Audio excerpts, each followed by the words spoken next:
نحمده ونصلي على رسوله الكريم اما بعد فاعوذ بالله من الشيطان الرجيم بسم الله الرحمن الرحيم رب اشرح لي صدري ويسر لي امري واحلل عقدة من لساني يفقهوا قولي سبح اسم ربك الاعلى. اپنے رب کے نام کی تسبیح کیجیے جو سب سے بلند ہے.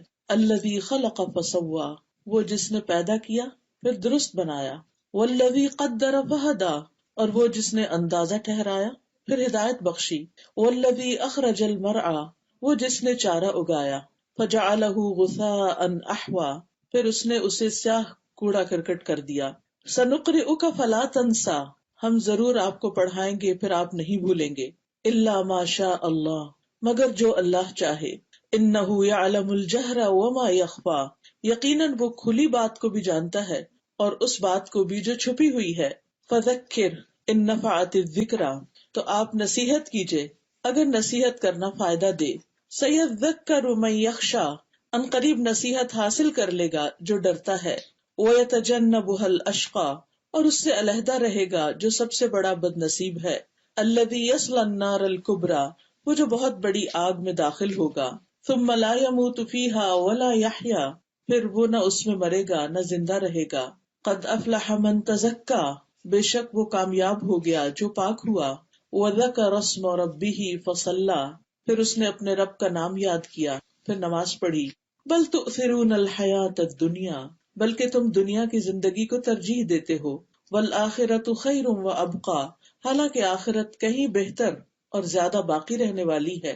ان ھذا لفی الصحف الاولی، بے شک یہ بات یقیناً پہلے صحیفوں میں بھی تھی. صحف ابراہیم و موسیٰ، ابراہیم اور موسیٰ کے صحیفوں میں. سورۃ الاعلی قرآن مجید کی بہت اہم سورتوں میں سے ایک ہے. رسول اللہ صلی اللہ علیہ وسلم اس سورت کو عیدین یعنی دونوں عیدوں اور جمعہ کی نمازوں میں پڑھا کرتے تھے.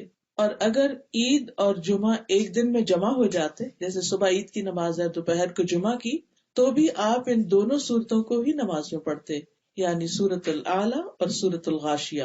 اسی طرح آپ نے یہ سورت ظہر کی نماز میں بھی پڑھی اور فجر کی نماز میں بھی. اور وتر کی پہلی رکعت میں آپ سبح اسم ربک الاعلی پڑھتے اور اس کے بعد قل یا ایھا الکافرون، اور تیسری رکعت میں قل ھو اللہ احد. اس سے اندازہ ہوتا ہے کہ اس سورت کی کتنی زیادہ اہمیت ہے، یا اس میں جو میسج ہے ہم سب کے لیے وہ کتنا امپورٹنٹ ہے کہ آپ صلی اللہ علیہ وسلم اس کو بار بار ذکر کرتے ہیں، اس کو بار بار پڑھتے ہیں. اور خصوصاً بڑے اجتماعات میں، بڑی گیدرنگز میں، جیسے جمعہ کی گیدرنگ بڑی ہوتی ہے، عید کی بڑی ہوتی ہے.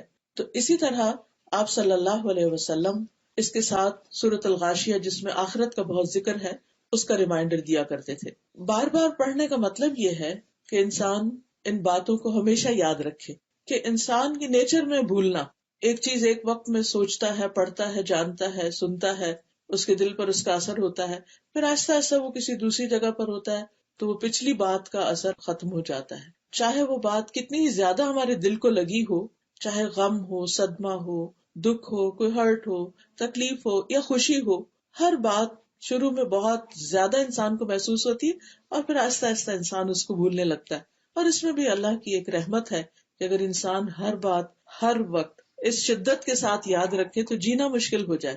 تو اس کا پھر فائدہ کیا ہے کہ انسان بار بار ایسی صورتوں کو پڑھتا رہے، یاد کرتا رہے. تو آج کی مجلس بھی دراصل ایک یاد دہانی ہے میرے لیے، آپ سب کے لیے. اس میں سب سے پہلی بات جو کی گئی ہے وہ ہے سبح اسم ربک الاعلی، اپنے رب کے نام سے تسبیح کیجیے یا اپنے رب کے نام کی تسبیح کیجیے. وہ رب جو اعلیٰ ہے، سب سے بلند ہے، سب سے اونچا ہے. اللہ سبحانہ تعالیٰ اپنی ذات کے اعتبار سے بھی بلند ہے، اپنی صفات کے اعتبار سے بھی بلند ہے. ذات کے اعتبار سے اللہ سبحانہ تعالیٰ عرش پر ہے، یعنی تمام مخلوقات سے اوپر عرش ہے، اور عرش کے بھی اوپر ہے اللہ رب العزت. عام طور پر لوگ کہتے ہیں نا کہ اللہ سبحانہ تعالیٰ ہر چیز کے اندر ہے، وہ یہاں بھی ہے، وہاں درخت میں بھی ہے، اور سمندر میں بھی ہے، اور ادھر نہیں. اللہ سبحانہ تعالیٰ کی شان کے خلاف ہے یہ بات. اس کا ایک مقام ہے، ایک مرتبہ ہے، اور یہ ہماری فطرت میں بھی ہے. اگر ایک بچے سے بھی آپ پوچھیں کہ اللہ تعالیٰ کہاں ہے تو وہ فوراً اوپر کی بات کرے گا کہ اوپر، کیونکہ اللہ سبحانہ تعالیٰ کی ہماری زندگی میں جو اہمیت ہے، یا جو مقام ہے، یا جو قدر ہے، یا جو محبت ہے، تو ہم سب کیا چاہتے ہیں کہ جب بھی اس کے بارے میں سوچیں تو بلندی کے بارے میں، اونچائی کے بارے میں، اوپر ہونے کے بارے میں سورۃ المؤمنون میں آتا ہے فتعال اللہ الملک الحق لا الہ الا هو رب العرش الکریم، پس بہت بلند ہے اللہ جو سچا بادشاہ ہے، اس کے سوا کوئی معبود نہیں، عزت والے عرش کا رب ہے۔ پھر اسی طرح عرش کی بلندی کو اگر آپ دیکھیں تو یعنی اللہ سبحانہ تعالیٰ کی بلندی اور اس کے مقام کی بلندی کو دیکھنے کے لیے اگر ہم تھوڑا سا اس چیز کو دہرا لیں کہ ہماری اوپر کی بلندیاں کتنی ہیں، یعنی ہمارے اوپر کیا کچھ ہے۔ سب سے پہلے تو یہ کہ ہمیں آسمان نظر آتا ہے، اور یہ آسمان صرف ایک نہیں بلکہ 7 آسمان ہے جن کا ذکر سورۃ نوح میں بھی آتا ہے، خاص طور پر کہ یہ طباق ہے، ایک کے اوپر ایک ہے۔ الم تروا کیف خلق اللہ 7 سماوات طباقا، کیا تم دیکھتے نہیں کہ اللہ سبحانہ تعالیٰ نے کس طرح 7 آسمانوں کو اوپر نیچے پیدا کیا۔ طباق وہ چیز ہوتی ہے کہ جو ایک کے بعد ایک ہوتی ہے۔ اور پھر اللہ سبحانہ تعالیٰ غور و فکر کی بھی دعوت دیتے ہیں وَإِلَى السَّمَاءِ كَيْفَ رُفِعَتْ، اور دیکھو آسمان کی طرف کہ کیسے بلند کیا گیا، یعنی کتنا اونچا ہے۔ اور پھر ان 7 آسمانوں کے بعد جنت ہے، اور جنت کے 100 درجے ہیں، اور ہر درجے کا درمیانی فاصلہ رسول اللہ صلی اللہ علیہ وسلم نے اس کے بارے میں فرمایا جنت میں 100 درجے ہیں، ہر 2 درجوں کے درمیان اتنا فاصلہ ہے جیسا کہ زمین اور آسمان کے درمیان کا فاصلہ۔ سبحان اللہ، یہاں سے ہمیں سب سے بلند ترین چیز جو نظر آتی ہے وہ آسمان ہے، تو جنت میں ایک درجے سے دوسرا درجہ۔ اچھا، دنیا میں بھی لوگوں کے درمیان درجے ہوتے ہیں، کوئی کسی مقام پر ہوتا ہے، کوئی کسی مقام پر، کبھی علم کے اعتبار سے، کبھی مال کے اعتبار سے، کبھی کسی اور چیز کے اعتبار سے، لیکن وہ درجے ان میں فرق بہت زیادہ نہیں ہوتا۔ مگر جنت میں جو پہلے درجے پر ہوگا اس میں اور صرف اس کے نیکسٹ لیول میں اتنا زیادہ فرق ہے جتنا زمین سے آسمان کا فاصلہ ہے۔ تو آپ دیکھیے کہ ایک ایک درجہ پانے کے لیے انسان کو پھر کتنی طلب تڑپ، تمنا، نیت اور کوشش کی ضرورت ہے۔ پھر فرمایا کہ فردوس اس کا اعلیٰ ترین درجہ، سب سے اوپر کا درجہ ہے، اسی سے جنت کی 4 نہریں نکلتی ہیں، اور اس کے اوپر عرش ہے۔ اور جب بھی تم اللہ سے سوال کرو تو جنت الفردوس کا کرو، یعنی اعلیٰ ترین مقام کا، کیونکہ جب انسان اعلیٰ کا سوال کرے گا تو پھر کوششیں بھی اپنی اعلیٰ کرنا شروع کرے گا۔ مجاہد ایک مفسر ہیں، وہ اس آیت کی تفسیر میں جو سورۃ مریم میں آتی ہے وَقَرَّبْنَاهُ نَجِيًّا، اس کے بارے میں کہتے ہیں کہ 7ویں آسمان اور عرش کے درمیان 70,000 پردے ہیں، یعنی دیکھیے کہ وہ فاصلہ بذات خود پھر اور بہت اونچا ہے۔ اور اللہ تعالیٰ موسیٰ علیہ السلام کو اپنے قریب کرتے رہے یہاں تک کہ دونوں کے درمیان ایک پردہ رہ گیا۔ جب اس جگہ کو دیکھا جہاں لوح محفوظ پر لکھنے کی قلم کی آواز سنی تو کہا ربی ارنی انظر الیک، اے میرے رب مجھے دکھا کہ میں تجھے دیکھوں۔ تو اللہ تعالیٰ نے کیا فرمایا، قال لن ترانی، تم مجھے ہرگز نہیں دیکھ سکتے، کیونکہ حجابہ نور، اللہ سبحانہ تعالیٰ کا جو حجاب ہے وہ نور ہے، اور اگر وہ ہٹ جائے تو اس کے جو چہرے کی صرف ایک کرن، یا وہ کہنا چاہیے کہ وہ جو لائٹ ہے وہ ہر چیز کو جلا کے رکھتے۔ تو کسی انسان کے اندر اتنا یارہ ہی نہیں، ایون موسیٰ علیہ السلام جو اللہ تعالیٰ کے اتنے بڑے پیغمبر تھے کہ وہ اللہ سبحانہ تعالیٰ کو دنیا میں رہتے ہوئے یا اس لائف میں دیکھ سکیں۔ ہاں، قیامت کے دن اور جنت میں خاص طور پر اللہ تعالیٰ اہل ایمان کو وہ طاقت بخشیں گے کہ جس کی وجہ سے وہ اللہ تعالیٰ کو دیکھنے کے قابل ہو سکیں گے، اور جب اللہ تعالیٰ کو دیکھیں گے تو اس کے بعد جنت بھی ان کی نگاہوں میں بہت چھوٹی ہو جائے گی۔ یعنی سب سے بڑی، یعنی کہ ہائٹ آف ڈیلائٹ جو ہے ایک انسان کے لیے کہ جس سے اس کی واقعی سیٹسفیکشن ہو سکتی ہے، وہ صرف اللہ سبحانہ تعالیٰ کا دیدار ہے۔ اس سے کم کی جتنی بھی چیزیں ہیں ان کو انسان دیکھتا ہے، وقتی طور پر خوش ہوتا ہے، پھر تھوڑے دن کے بعد اس کی قدر انسان کی نگاہوں سے ہٹ جاتی ہے، پھر اس کے بعد کچھ اور دیکھتا ہے، کچھ اور دیکھتا ہے، لیکن یہ سیٹسفیکشن ہو ہی نہیں سکتی جب تک کہ ایک مومن اپنے رب کو نہ دیکھ لے۔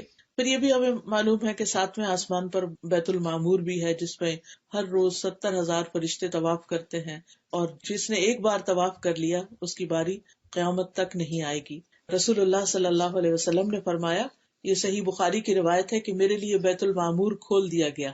اسے ہمیں تو بڑا شوق ہوتا ہے نا کہ کعبہ کے اندر کسی طرح جائیں، تو معراج پر نبی صلی اللہ علیہ وسلم کے لیے بیت المعمور کو کھول دیا گیا۔ بس میں نے جبریل سے پوچھا تو انہوں نے بتایا کہ یہ بیت المعمور ہے، اس میں 70,000 فرشتے روزانہ نماز پڑھتے ہیں، اور جو ایک بار عبادت کر کے باہر نکل جائے تو دوبارہ اندر واپس نہیں آ سکتے، یعنی قیامت تک ان کی باری پھر نہیں آئے گی۔ ہم تو خوش قسمت ہیں کہ ایک دفعہ حج عمرہ کر لیا اور پھر جانا چاہے تو پھر جا سکتے ہیں، لیکن یہ کہ وہاں پر اللہ کی عبادت کے لیے اتنے زیادہ فرشتے موجود ہیں، تو اس سے اندازہ ہو سکتا ہے کہ ہمارا رب کتنا اعلیٰ اور کتنا بلند ہے۔ اور پھر ہم یہ بھی جانتے ہیں کہ رب کے عرش کو فرشتے اٹھائے ہوئے ہیں، یہ نہیں ہمیں پتہ چلتا کہ رب اس پر بیٹھا ہے یا کھڑا ہے یا کیا کیفیت ہے، اس کے بارے میں نہ ہمیں علم دیا گیا، نہ ہمیں سوچنا چاہیے، نہ اس کے بارے میں غور کرنا چاہیے، نہ کوئی بحث مباحثہ۔ لیکن اتنا ہم دیکھ سکتے کہ عرش خود کتنا بڑا ہے۔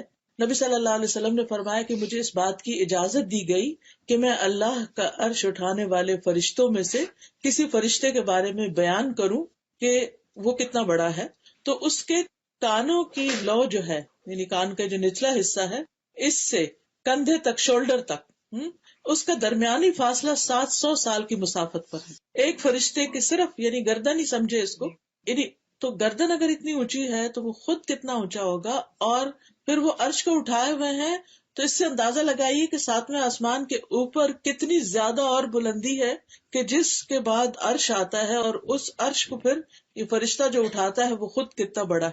ظاہر وہ بڑا ہے تو اتنا ہی فاصلہ ہوگا نا کہ جس کے پرے پھر وہ کھڑا بھی ہو سکتا ہے اور اٹھائے ہوئے بھی ہیں۔ اور ان کے بارے میں آتا ہے بعض روایات میں کہ 4 ہیں اور بعض میں آتا ہے 8، اور قیامت کے دن تو فرشور 8 ہیں۔ قرآن مجید میں آتا ہے وَيَحْمِلُ عَرْشَ رَبِّكَ فَوْقَهُمْ يَوْمَئِذٍ ثَمَانِيَةٌ، اور تیرے رب کا عرش اس دن اپنے اوپر 8 فرشتے اٹھائے ہوئے ہوں گے۔ پھر اسی طرح ان 7 آسمانوں اور عرش کے علاوہ کرسی کا ذکر بھی ملتا ہے۔ یہ کرسی کا ذکر آیت الکرسی میں بھی آتا ہے کہ وسع کرسیہ السماوات والارض، کہ اس کی کرسی آسمان و زمین پر چھائی ہوئی ہے یا اس پر وسیع ہے۔ ابو ذر کہتے ہیں نبی صلی اللہ علیہ وسلم نے فرمایا، اے ابو ذر، کرسی کے مقابلے میں 7 آسمان اس طرح ہیں جیسے بیابان میں کسی جنگل میں کوئی ایک چھوٹا سا رنگ پڑا ہوا ہو، چھلا پڑا ہوا ہو، اور پھر کرسی کے مقابلے میں عرش کا حجم ایسے ہی ہے جیسے چھلے کے مقابلے میں بیابان ہو۔ یعنی پھر وہ کرسی جو یعنی 7 آسمانوں کے سامنے چھوٹی ہے، وہ عرش کے مقابلے میں پھر اتنی چھوٹی، یعنی عرش کی وسعت کو آپ دیکھیے کہ کتنی زیادہ ہے۔ تو اللہ سبحانہ تعالیٰ اپنی ذات کے اعتبار سے انتہائی بلند ہے، تو اس لیے جب ہم اس کی تسبیح کریں، سبح اسم ربک الاعلی، کہ تسبیح کیجئے اپنے رب کے نام کی جو بہت اعلیٰ ہے، تو اس کی بلندی اور اس کی عظمت اور اس کی گریٹنس اور اس کی قدرت وہ ہمارے دل میں آنی چاہیے۔ صرف ہم ایک سبحان اللہ سبحان اللہ سبحان اللہ کر کے تسبیح کر کے ختم نہ کریں، بلکہ اللہ سبحانہ تعالیٰ کو اپنے دل میں، اپنے جذبات میں، اپنے زبان سے ذکر میں اس کو وہ مقام دیں یا اس کی عظمت کو محسوس کیا کریں۔ پھر اللہ سبحانہ تعالیٰ اپنی صفات کے اعتبار سے، اپنے ناموں کے اعتبار سے بھی سب سے بلند ہے۔ قرآن مجید میں اللہ تعالیٰ فرماتے ہیں سبحانہ وتعالی عما یقولون علوا کبیرا، پاک ہے وہ ان باتوں سے اور بہت بلند و برتر جو یہ لوگ بناتے ہیں، یعنی اللہ تعالیٰ کے شان میں جو بات کرتے ہیں جو اس کو زیب نہیں دیتی، اور پھر اسی طرح جو شرک کرتے ہیں، تو اللہ سبحانہ وتعالیٰ ان چیزوں سے بہت اونچا ہے، بہت بلند ہے، ابو ہے۔ جنہوں نے بھی یہ کہا تھا وَأَنَّهُ تَعَالَى جَدُّ رَبِّنَا مَا اتَّخَذَ صَاحِبَةً وَلَا وَلَدًا، بے شک ہمارے رب کی شان بہت بلند ہے، اس نے کسی کو بیوی یا بیٹا نہیں بنایا، اور پھر ہر کمزوری سے پاک ہے۔ آیت الکرسی میں ہم پڑھتے ہیں اللہ لا الہ الا هو الحی القیوم لا تأخذہ سنۃ ولا نوم، کہ اس کو نہ نیند آتی ہے اور نہ اونگ آتی ہے، کیونکہ نیند اور اونگ جو ہے انسان کی ویکنس ہے، کمزوری ہے۔ کوئی کتنا بھی اسٹرانگ ہو، کسی بھی اعتبار سے، فزیکلی ہیلدی ہو انسان، یا پھر دیگر کسی اعتبار سے بہت بڑا انسان ہو دنیا میں، یعنی دنیاوی اعتبار سے، لیکن ہم دیکھا ہوگا کہ کوئی ہمیشہ جاگ نہیں سکتا، بالآخر دن بھر کام کر کے آخر اس کو سونا ہی پڑتا ہے۔ پھر اسی طرح انسان تھک جاتا ہے، لیکن اللہ سبحانہ تعالیٰ تھکتا نہیں۔ اللہ تعالیٰ فرماتے ہیں وَلَقَدْ خَلَقْنَا السَّمَاوَاتِ وَالْأَرْضَ وَمَا بَيْنَهُمَا فِي سِتَّةِ أَيَّامٍ وَمَا مَسَّنَا مِن لُغُوبٍ، بلا شبہ ہم نے آسمانوں اور زمین کو اور جو کچھ ان کے درمیان ہے 6 دنوں میں پیدا کیا، اور ہمیں کسی قسم کی کوئی تھکاوٹ لاحق نہیں ہوئی، ہم تھکے نہیں، یعنی اللہ سبحانہ تعالیٰ نے یہ سب کچھ کیا اور اللہ کو تھکاوٹ لاحق نہیں۔ اس کے برعکس انسان ایک حد کے بعد تھوڑا سا بھی کام کر کے تھک جاتا ہے۔ پھر اسی طرح آسمان اور زمین کی کوئی چیز اللہ تعالیٰ کو عاجز نہیں کر سکتی، اللہ تعالیٰ پر غالب نہیں آ سکتی، وہ العزیز الحکیم ہے۔ پھر اسی طرح اللہ تعالیٰ اپنی مخلوق سے غافل نہیں ہے۔ وما كنا عن الخلق غافلین، ہر لمحہ ہر ایک کو واچ کر رہا ہے، کوئی پتا نہیں گرتا مگر یہ کہ اس کے علم میں ہوتا ہے. اور پھر یہ کہ اللہ تعالیٰ ہر طرح کے ظلم سے بھی برتر و بالا ہے. وما یظلم ربک احدا. تو حقیقت یہ کہ جتنے بھی اس کے نام ہیں، جتنی بھی صفات، یہ تو بذات خود ایک الگ باب ہے. ایک ایک نام پر انسان گھنٹوں لگا سکتا ہے، اس کی جو صفات ہیں، اور جتنا انسان ان کو جانتا ہے اتنی ہی اللہ تعالیٰ سے محبت بڑھتی چلی جاتی ہے. تو بہرحال خطاب تو نبی صلی اللہ علیہ وسلم سے ہے، لیکن ان کے ساتھ ساتھ ہمیں بھی اس چیز کا حکم دیا گیا، کیونکہ آپ نے پھر تسبیح کرنے کا اپنی امت کو بھی حکم دیا تھا. تو آیت کہہ رہی ہے کہ سبح اسم ربک الاعلی، اپنے اعلی رب کی تسبیح بیان کیجئے. تسبیح کیا چیز ہے؟ تسبیح کا مطلب ہے پاکی بیان کرنا، اس بات کا اظہار کرنا کہ اللہ سبحانہ وتعالی ہر عیب، ہر نقص سے پاک ہے. دوسرے لفظوں میں یہ اس کی تعریف ہے، یعنی اللہ تعالیٰ کی تعریف بیان کی جائے. اور پھر یہ بھی یاد رکھیے کہ یہ تسبیح جو ہے یہ صرف دل میں نہ ہو بلکہ زبان کے ساتھ بھی ہو. اور صرف اتنا ہی نہ ہو کہ انسان کہ ہاں میرے دل میں تو اللہ سبحانہ تعالیٰ کی پاکی کا خیال آتا ہے اور اللہ پاک ہے، نہیں، بلکہ اس کے ساتھ ساتھ انسان رب کا نام لے کر اس کی تسبیح کرے، سبحان اللہ کہے. اللہ تعالیٰ کا جو ذاتی نام ہے وہ کیا ہے؟ اللہ، اللہ سبحانہ تعالیٰ. اسی لیے سورۃ الواقعہ میں آتا ہے فسبح بسم ربک العظیم، آپ تسبیح بیان کیجیے اپنے رب عظیم کے نام کے ساتھ، یعنی سبحان اللہ کہیے یا سبحان الملک القدوس، یعنی اللہ تعالیٰ کا کوئی اور نام بھی لے کر اس کے ساتھ سبحانہ کا لفظ کیا جا سکتا ہے. کیونکہ انسان جب اپنی زبان سے اللہ سبحانہ تعالیٰ کا نام لیتا ہے تو پھر اس وقت جو اس کی کیفیت ہوتی ہے وہ کچھ اور ہی ہوتی ہے. یعنی زبان کا بھی ایک رزق ہے اور زبان کی بھی ایک خوشی ہے، اور وہ ہے اللہ کے ذکر میں. ویسے تو زمین و آسمان کی ہر چیز اللہ تعالیٰ کا ذکر کر رہی ہے. قرآن مجید میں سورۃ الاسراء میں آتا ہے تسبح لہ السماوات السبع والارض ومن فیہن، ساتوں آسمان اور زمین اللہ کی تسبیح کرتے ہیں. یعنی آپ جب دیکھیں آسمان کو تو سوچیں یہ اللہ کی تسبیح کرتا ہے. درختوں کو دیکھیں، پہاڑوں کو دیکھیں، نیچر کو دیکھیں، پھولوں کو دیکھیں، پتوں کو دیکھیں، کسی بھی چیز کو تو سوچا کریں یہ میرے رب کی تسبیح کر رہے ہیں. ستاروں کو دیکھیں، سیاروں کو دیکھیں. اور پھر فرمایا وَإِن مِّن شَيْءٍ إِلَّا يُسَبِّحُ بِحَمْدِهِ، کوئی چیز ایسی نہیں جو اس کی تسبیح نہ کر رہی ہو، اس کی حمد کے ساتھ تعریف بھی کرتی ہے ساتھ. وَلَٰكِن لَّا تَفْقَهُونَ تَسْبِيحَهُمْ، لیکن تم ان کی تسبیح کو سمجھتے نہیں، تم نہیں جانتے کہ یہ کس زبان میں کر رہے ہیں یا ان کی تسبیح کرنے کا انداز کیا ہے. إِنَّهُ كَانَ حَلِيمًا غَفُورًا. پھر اسی طرح آپ دیکھیے کہ اللہ سبحانہ وتعالیٰ کی تسبیح جو ہے وہ تمام مخلوق کے رزق کی کنجی بھی ہے. حدیث میں آتا ہے اللہ کے نبی نوح علیہ السلام کی وفات کا وقت جب آیا تو انہوں نے اپنے بیٹے سے کہا کہ بیٹا میں تمہیں ایک وصیت کر رہا ہوں. اور وہ وصیت کیا تھی کہ سبحان اللہ و بحمدہ کا ورد کرتے رہنا. یہ ہر چیز کی نماز ہے اور اس کے ذریعے مخلوق کو رزق ملتا ہے، یعنی یہ رزق کی کنجی بھی ہے ساری مخلوق کی. تو جب ساری مخلوق کے رزق کی کنجی ہے تو ظاہر ہے انسان بھی اس میں شامل ہو جاتے ہیں. اب یہ جو سبحان اللہ و بحمدہ ہے یعنی مختصر سا ذکر ہے، اس کو خاص طور پر صبح اور شام پڑھنا جو ہے 100 بار تمام گناہوں کی معافی کا ذریعہ بنتا ہے. اور سورۃ النور میں آتا ہے کہ کل قد علم صلاتہ و تسبیحہ، ہر مخلوق جو ہے اس کو اپنی نماز اور تسبیح کا علم ہے کہ اسے نماز کیسے ادا کرنی ہے اور تسبیح کیسے کرنی ہے. تو یہ ان کی تسبیح ہے سبحان اللہ و بحمدہ. پھر ہم دیکھتے ہیں کہ فرشتے بھی تسبیح کرتے ہیں. جب آدم علیہ السلام کے پیدا ہونے کا ذکر ہوا تو انہوں نے کیا کہا وَنَحْنُ نُسَبِّحُ بِحَمْدِكَ وَنُقَدِّسُ لَكَ. تو جب رسول اللہ صلی اللہ علیہ وسلم سے سوال کیا گیا کہ کون سا کلام افضل ہے تو آپ نے فرمایا جو اللہ تعالیٰ نے اپنے فرشتوں اور اپنے بندوں کے لیے چنا، اور وہ ہے سبحان اللہ و بحمدہ. اسی طرح وہ فرشتے جو عرش اٹھائے ہوئے ہیں وہ بھی اللہ کی تسبیح کرتے ہیں. الذین یحملون العرش ومن حولہ، یعنی کچھ فرشتے تو عرش اٹھائے ہوئے اور کچھ فرشتے عرش کے ارد گرد طواف کرتے ہیں. تو وہ بھی کیا کرتے ہیں یسبحون بحمد ربہم، اپنے رب کی حمد کے ساتھ اس کی تسبیح کرتے ہیں. قیامت کے دن بھی ایسا ہی ہوگا. وَتَرَى الْمَلَائِكَةَ حَافِّينَ مِنْ حَوْلِ الْعَرْشِ يُسَبِّحُونَ بِحَمْدِ رَبِّهِمْ. آپ دیکھیں گے کہ فرشتے عرش کے گرد حلقہ باندھے ہوئے یعنی پورا سرکل کیے ہوئے ہوں گے اور اس کے ساتھ ساتھ تسبیح پڑھ رہے ہوں گے. سوچیے کیا منظر ہوگا اور کیا جلال ہوگا اور کیا رب کی عظمت کا احساس ہوگا اس وقت انسان کو کہ جب اتنی بڑی بڑی مخلوق جو ہے وہ اللہ کی تسبیح کر رہی ہوگی. اور یہ اللہ تعالیٰ کا پسندیدہ کلام ہے. اور ہم دیکھتے ہیں کہ نماز کے شروع میں بھی ہم کہتے ہیں سبحانک اللہم و بحمدک و تبارک اسمک و تعالی جدک. پھر اسی طرح ہم نماز کے اندر بھی تسبیح کرتے ہیں. رسول اللہ صلی اللہ علیہ وسلم نے فرمایا تم لوگ اللہ کی عظمت کا جو ذکر کرتے ہو یعنی تسبیح، تحلیل لا الہ الا اللہ اور تحمید یعنی الحمد للہ، جسے ہم ان سب کو ایک جملے میں اکٹھا کر لیتے ہیں نا، سبحان اللہ والحمد للہ ولا الہ الا اللہ واللہ اکبر.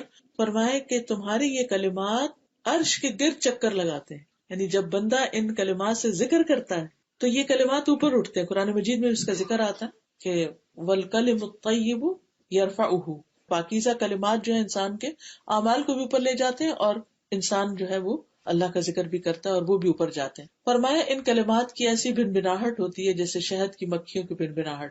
وہ کلمات اپنے ذکر کرنے والے یعنی وہ آوازیں جو ہوتی ہیں پھر وہ جیسے قرآن میں آتا ہے نا فاذکرونی اذکرکم، کہ جب ہم ذکر کرتے ہیں تو ہمارا ذکر اوپر اٹھتا ہے اور جب وہ اوپر اٹھتا ہے تو پھر اللہ سبحانہ وتعالی ہمیں یاد کرتے ہیں.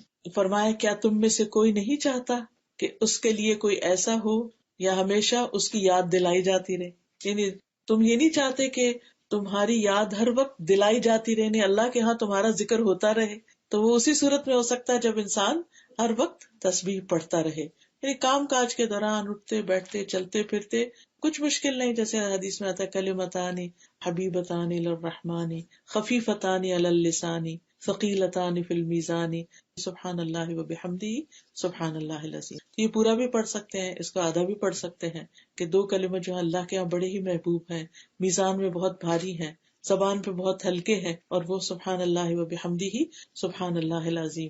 پھر اسی طرح یہ کلمات جو ہے یہ تسبیح یہ پریشانی اور خوف کو بھی دور کرنے والی. نبی صلی اللہ علیہ وسلم نے فرمایا جو شخص رات سے خوف کھائے یعنی رات کا اندھیرا اس کو ڈرائے.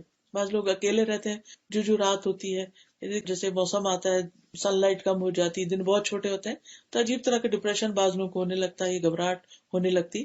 فرمایا کہ جو رات سے خوف کھائے کہ وہ اسے پریشان کرے گی یا مال خرچ کرنے سے بخل کرے یا دشمن سے مقابلہ کرنے سے ڈرے تو وہ اس قول کی کثرت کر دے سبحان اللہ و بحمدہ سبحان اللہ و بحمدہ، یعنی پڑھتا رہے کیونکہ یہ اللہ کے نزدیک سونے کا پہاڑ اللہ کے راستے میں خرچ کرنے سے زیادہ محبوب ہے. اتنی ہم میں سے کس کے پاس سکت کہ وہ ایک پہاڑ اللہ کے راستے میں سونے کا صدقہ کرے. تو جب انسان اتنا نہیں کر سکتا تو پھر یہ تسبیح کرتا رہے تو یہ اس کے برابر ہوگی. پھر ہر روز انسان کے جسم پر صدقہ واجب ہوتا ہے. حدیث میں آتا ہے کہ ہر روز انسان جب صبح کرتا ہے تو اس کے 360 جوڑوں پر صدقہ واجب ہوتا ہے، اور ہر روز جان کا یہ صدقہ دینا ہوتا ہے انسان کو. تو لوگوں کا کہ ہمارے پاس تو اتنا مال نہیں کہ ہم اتنا صدقہ کر سکیں، تو اس پر آپ نے فرمایا کہ سبحان اللہ کہنا جو ہے یہ بھی صدقہ ہے، الحمد للہ کہنا بھی صدقہ ہے، لا الہ الا اللہ کہنا بھی صدقہ ہے، اللہ اکبر کہنا بھی صدقہ ہے، نیکی کا حکم دینا بھی صدقہ ہے، برائی سے روکنا بھی صدقہ ہے. تو یہ ساری چیزیں کیا ہیں؟ صدقہ بھی شمار ہوتی ہیں. پھر اسی طرح یہ کہ انسان کو نیکیاں ملتی ہیں، گناہ مٹتے ہیں، اور خاص طور پر یہ سبحان اللہ و بحمدہ دن میں اگر 100 بار انسان پڑھتا ہے تو اس کے گناہ معاف کر دیے جاتے ہیں، خواہ وہ سمندر کی جھاگ برابر ہی کیوں نہ ہو. پھر اسی طرح الحمد للہ کہنا میزان کو بھر دیتا ہے، اور سبحان اللہ الحمد للہ ملا کر کہا جائے زمین آسمان کے درمیان کی فضا بھر جاتی ہے. پھر اسی طرح صبح کے وقت خاص طور پر سبحان اللہ و بحمدہ عدد خلقہ ورضا نفسہ وزنۃ عرشہ ومداد کلماتہ، یہ اگر انسان 3 دفعہ پڑھتا ہے تو یہ بہت سے کلمات پر اور بہت سارے ذکر کے اوپر بھاری ہے. پھر اسی طرح تسبیحات جو ہیں یہ آگ سے بچاؤ کا ذریعہ بھی ہیں یعنی آخرت میں، اور یہ جنت میں درخت لگانے کا ذریعہ بھی ہے تسبیحات. جو انسان تسبیح کرتا ہے اس کے لیے جنت میں کھجور کا درخت لگا دیا جاتا ہے. یاد رکھیے کہ جنت وہ گھر ہے کہ جس کی زمین اللہ نے سب کے حصے میں رکھی، سب بنو آدم کی، اور جہنم کی زمین سب کے لیے رکھی. تو کچھ لوگوں نے اپنی جنت کی زمین آباد کر لی اور کچھ نے اپنی جہنم کی کر لی. تو جیسے میں نے عرض کیا کہ جنت کے 100 درجے ہیں، اور پھر وہاں بھی انسان کے اعمال کے مطابق ہی ڈیکوریشن اور اس کی خوبصورتی اور اس کا حسن اور اس کے درجوں کی بلندی ہوگی. تو اس لیے انسان کو حریص ہونا چاہیے کہ اپنی زبان کو اللہ کے ذکر سے تر رکھے. اور پھر خاص طور پر اللہ تعالیٰ نے حکم بھی دیا ہے، اور خصوصاً صبح و شام کے اوقات میں، دن میں اگر بہت کام کاج ہو یا ایسی آپ کی مصروفیت ہو کہ جس میں آپ ٹریک نہیں رکھ سکتے، لیکن صبح اور شام میں ضرور انسان وقت نکالے، تھوڑی دیر بیٹھ کر اللہ کا ذکر کرے. اگر بیٹھا نہ جائے تو کام کاج کرتے ہوئے بھی کیا جا سکتا ہے، خاص طور پر جب سورج طلوع ہو رہا ہو. پھر اسی طرح نماز کے آغاز میں، رکوع اور سجدے میں آپ صلی اللہ علیہ وسلم نے سبحان ربی الاعلیٰ اسی آیت کے بعد بتایا تھا کہ سجدے میں یہ شامل کر لیا جائے. اور آپ دیکھیے کہ جب ہم سجدہ کرتے ہیں نا تو بالکل عاجزی کی ہماری کیفیت ہوتی ہے نا، کہ بالکل اللہ کے حضور جھکے ہوئے ہوتے ہیں. اور اس وقت ہم زبان سے کیا نکال رہے ہوتے ہیں؟ پاک ہے میرا رب جو بڑا ہی اعلیٰ ہے، میں تو بہت چھوٹی چیز ہوں، میں تو حقیر بندہ ہوں، اور اعلیٰ اور بلند اور بزرگ تو میرا رب ہی ہے. پھر نماز کے بعد ہم تسبیح کرتے ہیں 33 بار سبحان اللہ، پھر 33 بار الحمدللہ. اگر 33 بار ناممکن ہو تو پھر کم از کم 10 بار انسان کر لے. پھر اسی طرح سوتے ہوئے کرنا پسندیدہ ہے. حضرت فاطمہ رضی اللہ تعالیٰ عنہ کو آپ نے یہ سکھائی تھی، کیونکہ وہ کام کاج کر کے تھک جاتی تھی، تو آپ نے ان کو بتایا کہ جب تم تھک جاؤ تو یہ تسبیحات پڑھ لو تو تمہاری تھکاوٹ دور ہو جائے گی. تو انسان واقعی جب رات کو لیٹتا ہے اور بعض اوقات نیند نہیں آتی یا کچھ، آپ تسبیح پڑھنا شروع کر دیں تو آپ کے اوپر ایسی سکینت طاری ہوگی کہ آپ کو پتہ بھی نہیں چلے گا اور سو چکے ہوں گے. نبی صلی اللہ علیہ وسلم کے جو آخری الفاظ ہوتے تھے رات کو سوتے وقت تسبیح ہی کے ہوتے تھے. ربیہ کہتے ہیں کہ میں دن بھر رسول اللہ صلی اللہ علیہ وسلم کی خدمت کیا کرتا تھا، جب رات آتی تو آپ کے دروازے کے پاس سو جاتا. میں ہمیشہ سنتا کہ آپ یہ پڑھ رہے ہیں سبحان اللہ سبحان اللہ سبحان ربی. میں تھک جاتا، میری آنکھوں پہ نیند غالب آتی، لیکن آپ یہ تسبیح پڑھ رہے ہوتے تھے. تو اس سے یہ پتہ چلتا ہے کہ جب باقی اذکار وغیرہ اور قرآن کی کچھ سورت ملک وغیرہ انسان پڑھ لیتا ہے تو پھر سوتے ہوئے آخری جو کلمات اس کے منہ سے نکلنے چاہیے سبحان اللہ سبحان اللہ سبحان اللہ، یہ سبحان اللہ و بحمدہ، یہ سبحان ربی جیسے بھی ہو. اسی طرح رسول اللہ صلی اللہ علیہ وسلم جب قرآن پڑھتے تھے تو جب کوئی خوف والی جہنم والی آیت آتی تو اللہ کی پناہ مانگتے، رحمت والی آیت آتی تو اللہ کی رحمت مانگتے، اور جب ایسی آیت سے گزرتے جس میں اللہ کی تسبیح بیان کی گئی تو آپ بھی سبحان اللہ کہتے. خاص طور پر آپ دیکھیں مسبحات جو ہیں آخری پاروں میں جو صورتیں ہیں جس میں سبح للہ ما فی السماوات و ما فی الارض ریپیٹیڈلی آتا ہے، تو جب آپ پڑھیں تو رک کے آپ بھی اس وقت تسبیح کریں سبحان ربی الاعلیٰ یا سبحان اللہ. اسی طرح بجلی کی کڑک سن کر، اور ویسے بغیر موقع کے بھی انسان اس کو پڑھ سکتا ہے، کیونکہ انسان کی رنج، غم، دکھ، پریشانیاں، رزق کی تنگی، ان سب چیزوں کا ایک طرح سے علاج ہے. تو فرمایا سبح اسم ربک الاعلی، کون ہے تمہارا رب؟ الذی خلق فسوی، جس نے پیدا کیا اور پھر درست بنایا. یعنی انسان کو اس طرح اس کو ہموار بنایا کہ اگر یہ اوپر کی سکن نہ ہوتی اور یہ پیڈنگ نہ ہوتی ہماری تو پھر ہر انسان کے لیے دوسرے کو چپتی ہی رہتی ہے، اور انسان کے لیے دیکھنے میں بھی تکلیف دہ ہوتا اور ساتھ رہنے کے اعتبار سے. یعنی ہم جو لائف کو اتنا انجوائے کر رہے ہیں یہ اس وجہ سے کہ اللہ سبحانہ وتعالیٰ نے بالکل پرفیکٹ درست بنایا اور بہت اسموتھ بنایا. والذی قدر فہدی، وہ جس نے اندازہ ٹھہرایا، تقدیر مقرر کی، پھر ہدایت بخشی. والذی اخرج المرعى، جس نے چارہ اگایا، یعنی صرف انسان کے لیے نہیں بلکہ ساری مخلوقات کے لیے رزق پیدا کیا. تو نبی صلی اللہ علیہ وسلم کو خطاب ہے سنقرئک فلا تنسى. ہوتا یہ تھا کہ آپ صلی اللہ علیہ وسلم پر جب وحی نازل ہوتی تو آپ کو یاد رکھنی ہوتی تھی، تو آپ کو فکر ہو جاتی تھی کہ پتہ نہیں مجھے یاد رہے گی یا نہیں، تو وہ سننے کے ساتھ ساتھ پڑھنے لگتے. تو اللہ تعالیٰ نے فرمایا کہ نہیں، جب ہم پڑھ رہے ہوں یعنی فرشتہ آپ کو سنا رہا ہو تو اس وقت آپ خاموشی اختیار کر کے صرف سننے پر فوکس کریں. اسی لیے جب کبھی آپ کو امام کے ساتھ نماز پڑھنے کی کسی مسجد وغیرہ میں کبھی تراویح یا کہیں موقع ملے تو خاموشی سے پیچھے سے قرات سننی چاہیے، کیونکہ ہوتا ہی ہے جیسے بہت سے لوگوں کو سورت یاسین یاد ہوتی ہے یا سورت الملک، تو جو ہی امام تراویح پڑھتے پڑھتے اس سورت پہ آتا ہے سارے لوگ پیچھے پڑھنا شروع کر دیتے ہیں، تو اس سے امام کی نماز میں خلل ہو سکتا ہے. تو چاہے ہمیں آتا ہو یا نہ آتا ہو، جب امام قرات کر رہا ہو تو ہمارا فرض ہے کہ ہم اس قرات کو سنیں. الا ما شاء اللہ انہ یعلم الجہر وما یخفی، مگر جو اللہ چاہے ہم ضرور آپ کو پڑھائیں گے، پھر آپ نہیں بھولیں گے، یعنی آپ بے فکر ہو جائیں. اللہ سبحانہ وتعالیٰ نے جو ذمہ داری آپ پر ڈالی ہے لوگوں تک یہ کلام پہنچانے کی، تو پھر وہی آپ کی حفاظت کرے گا اور آپ کو یہ سکھا دے گا. پھر ہے وَنُيَسِّرُكَ لِلْيُسْرَىٰ، ہم آپ کے لیے آسانی پیدا کریں گے، یعنی ہم آپ کی آسانی کی طرف رہنمائی کریں گے. اب زندگی میں انسان پر مشکلات بھی آتی لیکن اس کے ساتھ ساتھ آسانی بھی ہوتی. قرآن مجید میں آتا ہے اِنَّ مَعَ الْعُسْرِ یسرا، تنگی کے ساتھ آسانی بھی ہے. لیکن یہ آسانی کب ہوتی؟ مشکلات میں آسانیاں کب ہوتی؟ غم جھیلنا آسان کب ہوتے؟ تکلیفیں برداشت کرنا آسان کب ہوتا ہے؟ وہ اس وقت ہوتا ہے جب انسان کے اندر کچھ کوالٹیز ہوتی، کچھ چیزیں اختیار کرتا ہے. نمبر 1 تقوی. سورۃ الطلاق میں اللہ تعالیٰ فرماتے ہیں وَمَن يَتَّقِ اللَّهَ يَجْعَل لَّهُ مِنْ أَمْرِهِ يُسْرًا، جو شخص اللہ سے ڈرے گا تو اللہ تعالیٰ اس کے کام میں آسانی پیدا کر دے. سورۃ اللیل میں آتا ہے فَأَمَّا مَنْ أَعْطَى وَاتَّقَى وَصَدَّقَ بِالْحُسْنَى فَسَنُيَسِّرُهُ لِلْيُسْرَى، پھر جس نے مال خرچ کیا، دیا اور تقوی اختیار کیا اور نیکی کی باتوں کی، بھلائی کی باتوں کی تصدیق کی تو ہم اسے آسان راستے پر چلنے کی سہولت دیں گے، یعنی اس کے لیے ہم آسانیاں پیدا کر دیں. اسی طرح جو شخص کسی دوسرے کے لیے آسانی پیدا کرتا ہے اللہ تعالیٰ اس کے لیے آسانیاں کر دیتے ہیں. ایک شخص تھا بنی اسرائیل میں، وہ لوگوں کو قرض دیا کرتا تھا اور اس نے اپنے غلام کو کہہ رکھا تھا کہ اگر کوئی شخص آئے اور نہ ادا کر سکے تو اس پہ سختی نہیں کرنا، اس کو ڈیل دے دینا، مہلت دے دینا، اور اگر کوئی ایسا جو دے ہی نہیں سکتا واپس تو اس کو معاف کر دینا.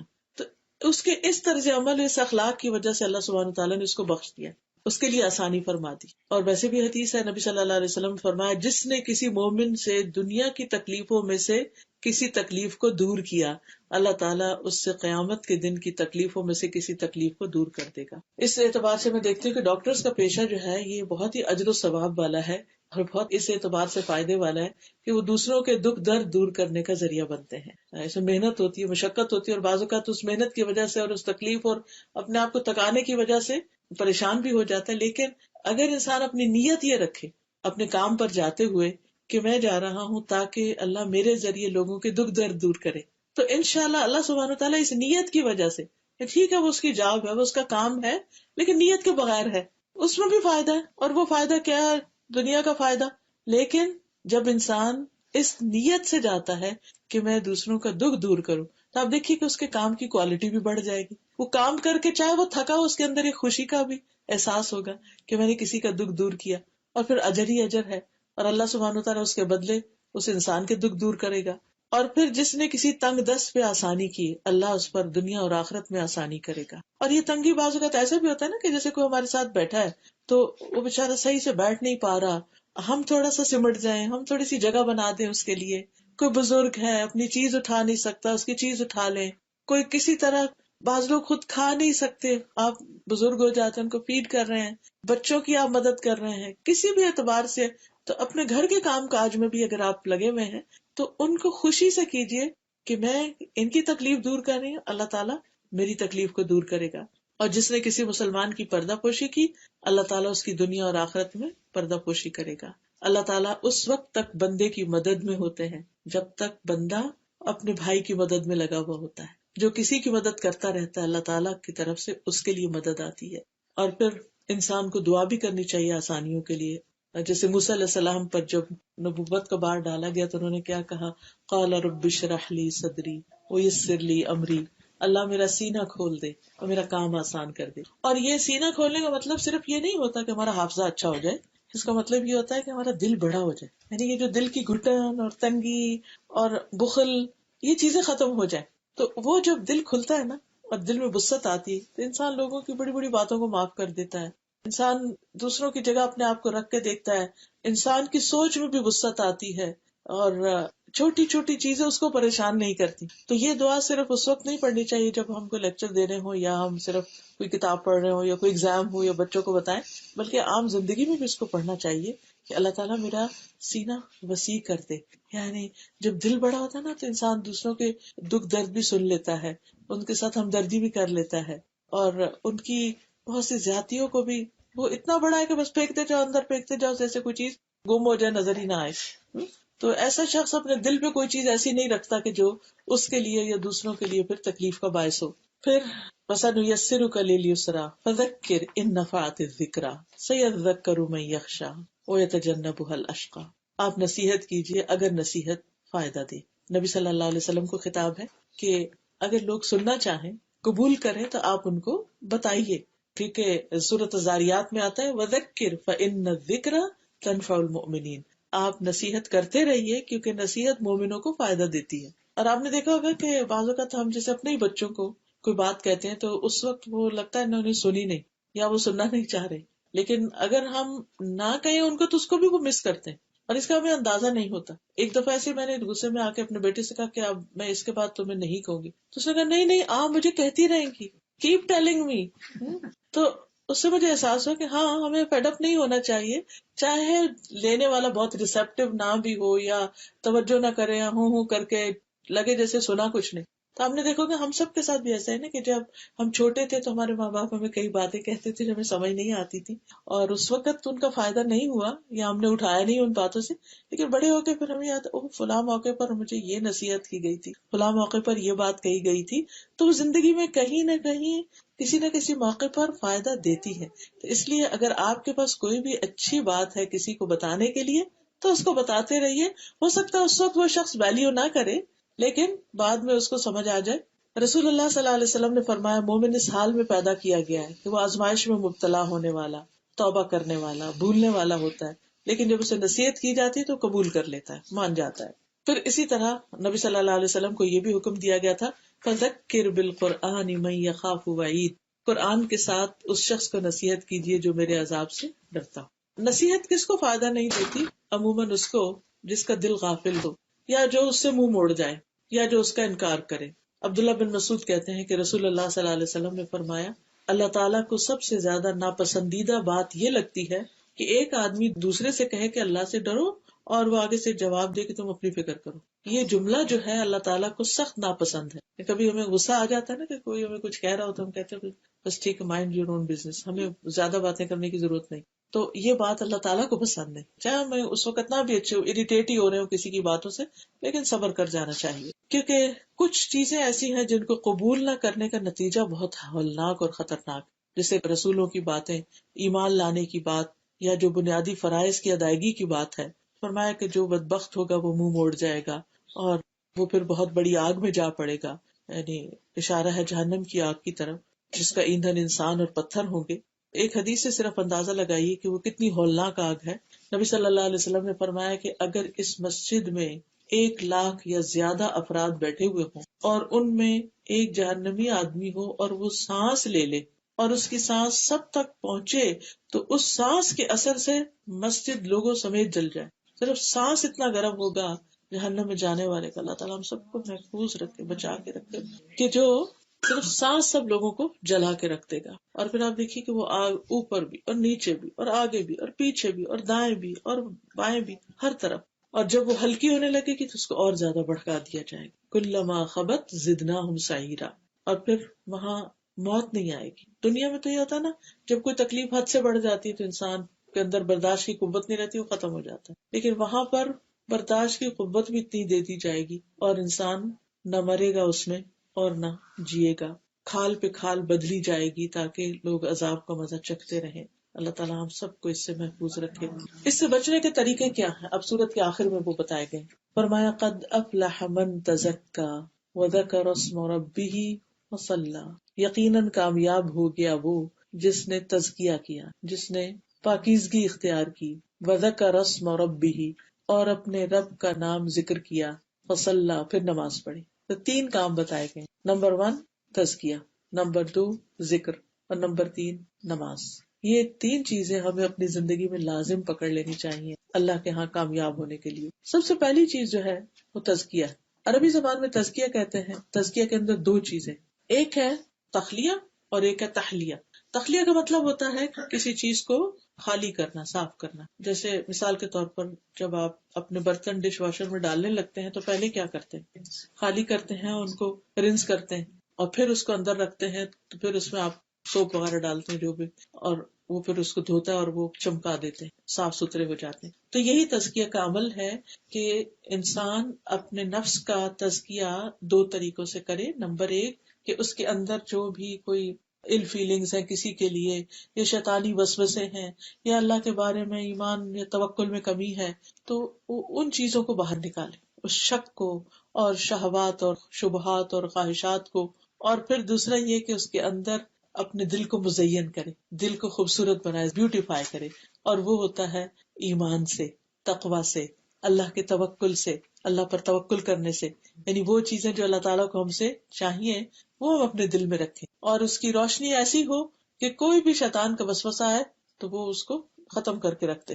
تو یہ تزکیہ کا عمل جو ہے یہ انسان زندگی بھر جاری رکھتا ہے. تزکیہ دل کا بھی ہوتا ہے، تزکیہ زبان کا بھی ہوتا ہے کہ زبان سے انسان ایسے الفاظ اور ایسے باتیں کرنا چھوڑ دے کہ جو دوسروں کے لیے تکلیف اور اذیت کا باعث ہو. پھر اسی طرح انسان اپنی ظاہری زندگی میں بھی طہارت کا اہتمام کرے، پاکیزگی کا، اپنے لباس، اپنے جسم، اپنے رہنے سہنے کی جگہ، اپنے ہر چیز کے اندر صفائی ستھرائی کا اہتمام کرے، کیونکہ ان اللہ یحب التوابین ویحب المتطہرین. دوسری چیز یہ ہے وذکر اسم ربہ، اپنے رب کا نام